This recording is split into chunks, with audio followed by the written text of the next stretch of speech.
Luiz Andrade, psiquiatra homeopata que toda sexta nos honra com elegância e sabedoria. Bom dia! Bom dia, Eduardo, Fernanda. Bom dia. Todos os ouvintes e todos os internautas, né? Firme, forte e sacudido, né, Eduardo? Você conhece o termo sacudido? Sacudido é bom também. Sacudido quer dizer desperto, acordado, ativo. Homeopata que entende a saúde como um todo, a Luiz Andrade. É isso? Mãe, é isso tudo que ele está falando e mais alguma coisa, amigo? Acertou no alvo, Eduardo, porque juntando com a data de amanhã, que é dia da libertação dos escravos, eu vou aqui trazer o tema da libertação, né? E quando ele fala sobre essa questão do estímulo, dos valores, né, Eduardo? É esse treinamento que a gente tem falado tanto da importância para que a gente deixe de ser só um animal sobre a face da terra e se torne humano, verdadeiramente humano. Então a questão da autoestima, a questão do amor próprio, tem a ver com esse trabalho inicial da educação de uma criança. E o estímulo através dos valores, através de coisas que não são só o lucro, que não são só você se dar bem em detrimento dos outros, né? Largando tudo de lado e só pensando em si no egoísmo, né? Então, concordo plenamente. E a gente tem aí já há 2 sextas-feiras preparando essa véspera aí do Dia das Mães, que é nesse domingo, né? E falando em libertação, nós sempre pensamos, Eduardo, que existem várias formas de escravidão, né? A gente tem falado muito de dependência química, de alcoolismo, de comida, de compra, de sexo. Então, deixar aqui o meu sentimento de vontade de que o ser humano cada vez mais construa sua liberdade diante de si mesmo, principalmente. O mundo tá chato, Luiz? Eu vou dizer que criativamente eu tento ver as coisas pelo lado mais positivo. O mundo hoje oferece opções demais, Eduardo. Talvez essa seja a grande dificuldade, porque para você fazer uma escolha, você tem que ter uma clareza do que você quer. E muitas vezes a gente não quer, não sabe o que quer. E quem não sabe o que quer, não encontra o que não está procurando. Ô mãe, eu não consigo fazer isso aqui que a senhora me pediu, porque eu tenho um compromisso de trabalho, não sei o quê. Tudo bem. Ela aceita de uma forma tão carinhosa que até nos machuca, porque a gente espera um xingo e não vem, né? Então só a mãe consegue fazer isso. Eu penso, Fernanda, que a capacidade de compreender, a capacidade de acolher que a mãe tem, ela está inclusive assim, não só na mente, não só no mental e no emocional, mas está no hormonal, está na química, que é a ocitocina. A ocitocina é a substância que, quando administrada no ser humano masculino, ela traz uma capacidade de amar que o homem normalmente não tem no cotidiano. Então, é uma coisa que vai além só do mental, tem a ver com o visceral, tem a ver com uma coisa da essência da maternidade, né?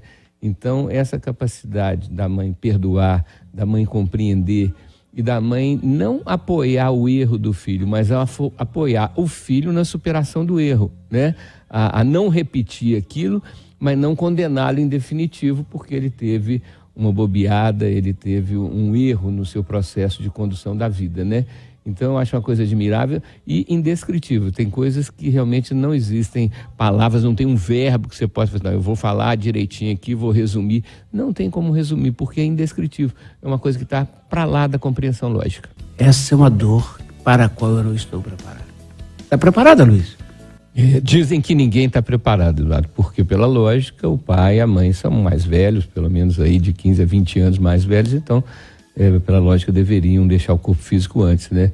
Então essa perda de um filho, a perda de uma filha é realmente algo completamente fora do que a gente chama de adequado, né, Eduardo? Então o sofrimento é muito maior mesmo. Agora, acreditar no plano espiritual faz com que a gente entenda, Eduardo, que a pessoa está em outro lugar, de uma outra maneira, mas que aquele ser espiritual permanece, continua existindo. E cada vez que a gente lembra de uma pessoa que deixou o corpo físico, cada vez que a gente faz essa conexão, a gente dá vida para essa pessoa, né, Eduardo? Ou deixe de ser invejosa, ou tem uma recaída saudável, vem pra cá. É Luiz. Entra na linguiça. O que acontece... É sério, tá vendo? Só para contrariar. Mas é que as 2 poluições mais difíceis que existem de se controlar é a poluição sonora, porque quanto menos som tem, mais a gente ouve os que tem. Então, o som é muito difícil de se controlar, porque quando tem muito barulho, aí é uma coisa. Quando tem um silêncio, quando tem uma paz externa, qualquer barulho, ele anda muito, né? Na roça a gente vê muito isso, né, Eduardo? E a poluição que tem a ver com o olfato, que tem a ver com os cheiros, por quê? parece que a fumaça do cigarro, a fumaça da carne, do churrasco, né? Parece que elas são chatas de procurar quem não gosta delas, né? Você vê, quando a pessoa está fumando, a fumaça espalha e vai para tudo quanto é lado, né, Eduardo? Não fica só com o fumante. E a carne realmente, para quem não tem aptidão por ela, Eduardo, é um cheiro muito forte, é um cheiro muito invasivo, né? Então, a questão de você ter esse cuidado, né? Você não vai fechar a casa toda e fazer um churrasco dentro de casa. Mas se existe uma corrente de ar, né, nessa conexão, nessa proximidade com o vizinho, você fechar a janela e deixar do outro lado aberto, eu acho perfeitamente viável. A questão do respeito, isso aí até a gente contou uma vez, Eduardo, a primeira vez que eu ouvi sobre a liberdade, o professor lá de Moral e Cívico falou assim: a liberdade é a coisa mais importante que tem na vida da pessoa. E você precisa de primeiro aprender que a sua liberdade vai até onde começa a liberdade do outro. Aí pensei comigo, eu tinha lá meus 10, 11 anos, então essa tal da liberdade não existe. Porque se a minha liberdade vai até onde começa a do outro, pronto, acabou-se minha liberdade. Então tem que ter esse respeito, né, Eduardo? E realmente o cheiro de carne, para quem não gosta de carne, não é mole. O Wagner está dizendo aqui, o Wagner Figueiredo, a casa é minha, eu faço o que eu quiser. Agora você imagina o contrário, né, Wagner? Se o vizinho ali também coloca um som muito alto que te incomode e tal, não é bem por aí, Ou né? faz a criação de porco, né? Porque o porco, 40% das fezes do porco não foram metabolizadas, não foram digeridas, por isso que cheira tão, né? Apodrece por causa disso, a proteína sai. E o nosso amigo, meu amigo Marcelo Araújo, por exemplo, um dos sócios da ADEL, lá na fazenda dele, ele transforma os gases do porco em energia, porque são violentos, né? Faz o biogás, né? E aí, lembrando, doutor Leite, que existe o trabalho que eu faço de raciocínio, é que quando você tem uma atração, um desejo por algo que não te faz bem, ou que você está querendo abdicar, é trabalhar com a ideia de que o prazer do não prazer pode se transformar num prazer maior do que o prazer do prazer. Ou seja, você não fumar ou não tomar uma cachaça, se você constrói isso mentalmente, um mind game, um jogo mental, você pode obter um prazer maior por conseguir ficar em abstinência. chegou uma mensagem para ele. Mas era uma mensagem de uma mulher e ela percebeu que não era uma mensagem assim para quem está num relacionamento já, né? Claro, ela não se conteve, olhou as outras mensagens e eles trocavam mensagens muito calientes. Aí o relacionamento chegou ao fim. Olha, nós estamos falando de tentação, né, Eduardo? E uma das tentações muito antigas da humanidade vem da influência da testosterona, que é o hormônio masculino, né? Que a mulher tem uma proporção em torno de 5 vezes a menos. E a testosterona, ela estimula a beligerância, a questão de quebrar pau, de brigar, né? E a questão sexual. E quando o ser humano masculino não consegue adestrar, não consegue domesticar o seu instinto sexual, ele quer qualquer fêmea que esteja por perto, e nem interessa se ela está disponível ou não, porque é uma coisa instintiva, é uma coisa animal, é como se fosse do faro, né? Então os ferormônios escravizam esse ser humano masculino. E hoje, Eduardo, a pessoa podendo ter tantas opções, hoje a gente tem uma liberdade que antigamente não tinha, né? Essa pessoa deve fazer a sua opção, mas não de uma maneira, Eduardo, tá traindo ou tá mentindo, que isso é um estelionato do sentimento, um estelionato da palavra.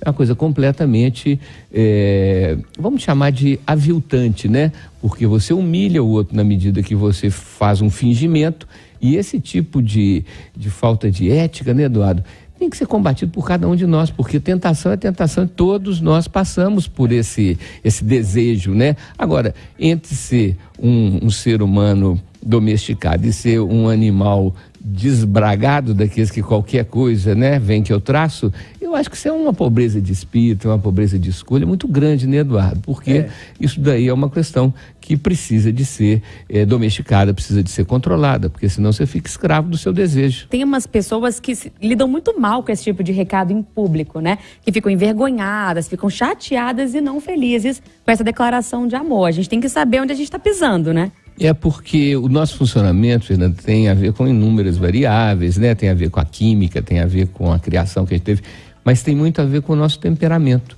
E se a pessoa é do temperamento mais recolhido, que é o temperamento sensível, melancólico, ao invés de se sentir homenageada, essa pessoa se sente exposta, ela se sente, vamos dizer assim, desrespeitada na sua intimidade, né? Então, para você fazer uma homenagem, para você fazer uma declaração, você tem que estar por dentro do que são os temperamentos, o sanguíneo, o melancólico, o flegmático e o colérico, Porque se for uma pessoa mais sensível, mais reservada, você não pode fazer coisas ostensivas, né, Bortolito? Você não pode exagerar nessa manifestação. Guimarães Rosa tem uma frase interessante que ele fala assim: viver é muito perigoso. Querer o bem com demais força, de jeito incerto ou de maneira inadequada, pode já estar sendo-se querer o mal desde o principiar. Então não basta o conteúdo da sua mensagem, o conteúdo do seu sentimento, mas tem que ter uma embalagem que agrade a essa pessoa, que agrade de uma maneira que ela não se sinta exposta. Repete, por favor, querer o quê?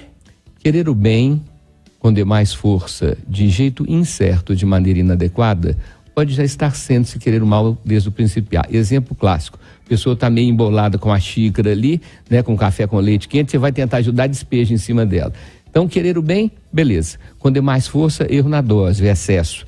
De jeito incerto, de maneira inadequada, erro na forma. Né? Então, até para a gente fazer uma coisa, uma declaração, tem que haver uma adequação. Não vai assim, né? Porque às vezes eu já vi isso acontecer. A pessoa vai abraçar a outra e na hora que vai dar 2 beijinhos, dá uma narigada. Eita. Né?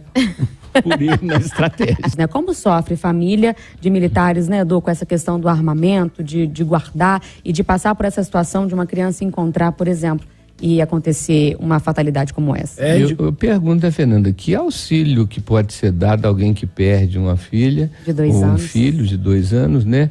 Uma criança de 5 ter essa força para apertar um gatilho, né? Então, existem questões na vida, Fernanda, que são inevitáveis, né? São as questões kármicas, as questões que tanto tinha que ser assim, que foi assim. Agora, as questões evitáveis, essas tragédias evitáveis, quando não são evitadas, é um erro humano grave, porque é uma desatenção, é uma falta de um mínimo de respeito ao que a gente vai chamar então de adequação, né, de como as coisas devem ter. E uma arma, ela tem uma característica de risco tão grande, mas tão grande, que isso tem que estar completamente fora do alcance de criança. E você vê que a maioria dos casos que a gente tem noticiado aqui, que a gente tem comentado, são de pessoas que têm na profissão o direito a usar arma. Então, descuido mesmo, porque não é que fosse uma arma, vamos dizer assim, roubada, uma arma, era do trabalho dessa pessoa, mas foi descuidada, e esse é um preço que não tem como se recuperar. Valorizando só aquilo que eu quero ou cuidando só daquilo que me interessa, chega um momento que eu tô sozinho no mundo, né? As pessoas vão se afastando, as pessoas vão deixar de querer também que eu esteja por perto. E aí vem aquela outra dor, né? A dor de, poxa, e agora? Cadê as pessoas? Por que ninguém quer ficar perto de mim? Por que ninguém me chama para o churrasco? Né? Tem um outro lado também. É porque tem determinados hábitos, né, que se você os perde, depois para recuperar é muito difícil. Quer dizer, se você fica 2, 3 anos sem ligar para uma pessoa que foi sua amiga, né, como é que você quer que essa pessoa te acolha como se você tivesse com uma certa frequência, com um certo ritmo, né? Então, aquela comparação, Fernanda, de que tem determinadas coisas, e a fraternidade, a amizade, o amor são exemplos clássicos, é igual uma planta. Se você não molha, se você não oferece algum adubo, alguma nutrição, né, e alguma hidratação, essa planta morre.